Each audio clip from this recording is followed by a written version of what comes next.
Now, let me take you to something else which we started with, but which will probably have even more impact. Because the war, for example, against, if you want to call it that, corruption will take time. But the one that most people will be affected by is this issue of employment generation, creating jobs for the vast army of currently unemployed people across the country. What's your take on that? How do you think that should go? Well, so I would say, first of all, that I've always said, we don't even have enough people to build the new Nigeria. In other words, as we get on the journey of building a new Nigeria, we will not only have full employment, we will have vacancies that will have to be filled by many people outside the country. Why? It's there. It's today. Let's remember two things about jobs. Is that jobs are usually created every time you're solving a problem. And every time you are producing anything the eyes can see, jobs are created. So every time you see a pothole on the road, it's not just that the pothole is bad for cars. Somebody who should have filled that pothole is not being employed to do so. Every time there is no power, so whatever it is, you turn on your taps without a borehole and water doesn't come out, there are people who should have been employed to make that happen. You're looking for a house, you can't find one. There are people that should have built houses to the point where it became affordable. So when you look at the number of houses to be built, the number of roads to be built, the number of value to be created, products to be made, right? You will see that Nigeria has the capacity to be able to fully employ. So you're not one of those who believe that there are just too many of us. No. We don't even have enough people to be able to build a new nation. And when you look at where we are in the midst of Africa, almost literally right in the center of Africa, and literally in the midst of the world, we can actually become the logistics and production capital of the world. Because anything you produce in Nigeria will get to the United Kingdom in half the time that it will take for you to get it from Shanghai to the United Kingdom. If anything you produce in Nigeria and you ship through Apapa seaport will get to New York in half the time. It takes 22 hours for a ship to go from Apapa to Ghana. It takes 51 days for it to go from Shanghai. Yet Shanghai is literally the production factory of the world. Nigeria can be that production factory. But let me quickly just say to you what the problem is. And this is what we have to do about it. There are 4 things that we're going to need to do. Because let me put it this way. Until you have government that works for all, things will not work for everyone.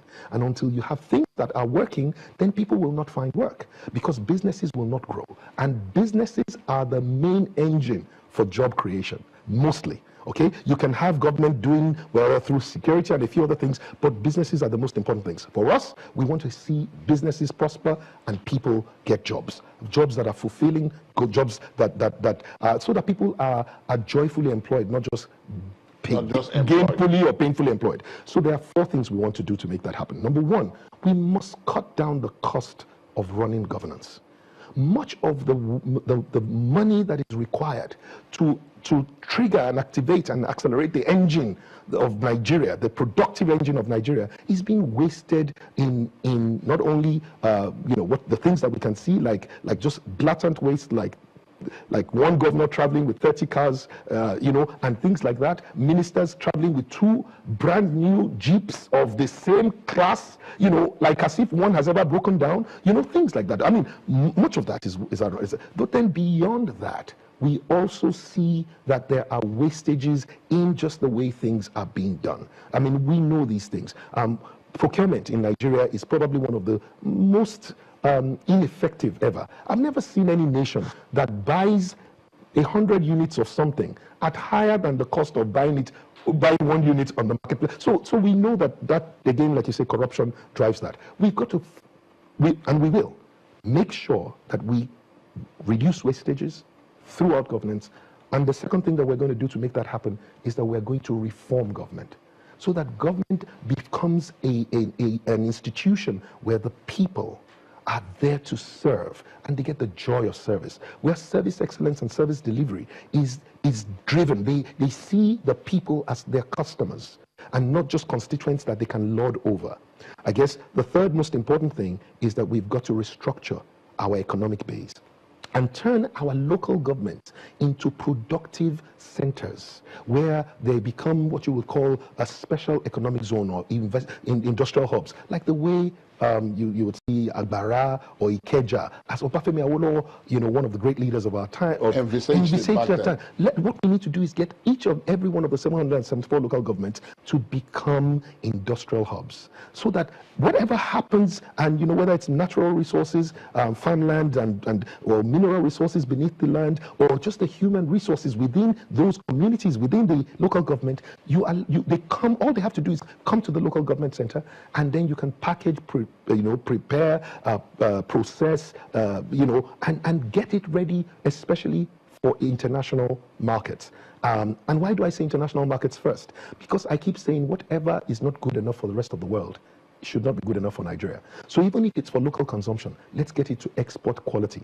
And so you would see that as we begin to do this, and every single farmland begins to get attention, because the local government is trying to say, what do we have in this area? Every single minefield that can be having will get, whether it's minerals or metal or gemstones or whatever it is, they would begin to find a way to the top. And that itself will create job opportunities, because there's going to be huge investment going into every local government. Now, this for me is what real restructuring means. Restructuring the economic base so that we are no longer oil and import dependent. We are now generating revenue through investment and opportunities, job opportunities in every local government. And the only thing that has been stopping this so far is really the fact that the amount of revenue that comes to the state is abysmal. It's 13%. And much of the time, nothing comes to the community that you take things from, and yet there's environmental degradation and nothing to come back to make the community better. So most communities don't even want you to come and touch their resources, right? Because nothing comes back to them. What we are saying is we're going to work with the legislature to make sure that we're able to restructure our constitution to ensure that 20% of whatever it is that comes out of any revenue, especially from a particular community, goes back to that community. 20% goes to the local government, 20% goes to the state, and the federal government works with about 40%. That is something that is going to cause every community to ultimately just begin to develop. And we're not just going to be handing money and dashing money to people, and especially not politicians. What we're going to do is to make sure that we're using something like a Shopee kind of structure to ensure that we have a group of people who are people of integrity, people who can make sure that when you say you're going to do something, we get it done. And we're going to use that to drive an infrastructure development fund in each of those areas. So the 20% is to build roads, is to make sure power gets to the communities, is to build schools, which is education infrastructure, is to build hospitals, and that happens for the community, and that happens in the local government. And guess what? Every community begins to say, yes, we have gold. Oh, we have because they can see what the benefits that come from. And of course, every infrastructure development will be done, especially direct labor, will be taken from the community itself. And you know what that's going to do?